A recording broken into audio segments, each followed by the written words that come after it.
Okay, so I don't know if anybody else was watching the news yesterday, but GM has finally officially announced there will be an all-electric Silverado. Now, for all the Silverado fans out there, don't worry.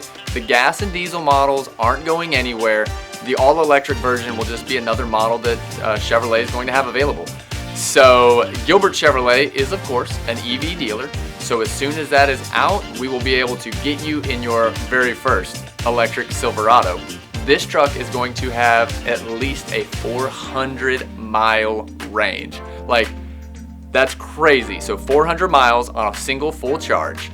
It is going to be built right here in the United States in an all-new state-of-the-art facility right in Detroit. We don't really know much more than that. Renee, have you heard anything? No, I haven't, but I want to know so much more.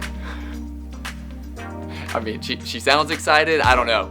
Chachi, you're on all the little weird blogs and trying to find stuff out. Anything? But yeah, nothing. Okay, so apparently more information, Gilbert does not have it. But as soon as it comes out, we will be able to get you in the all-electric Silverado.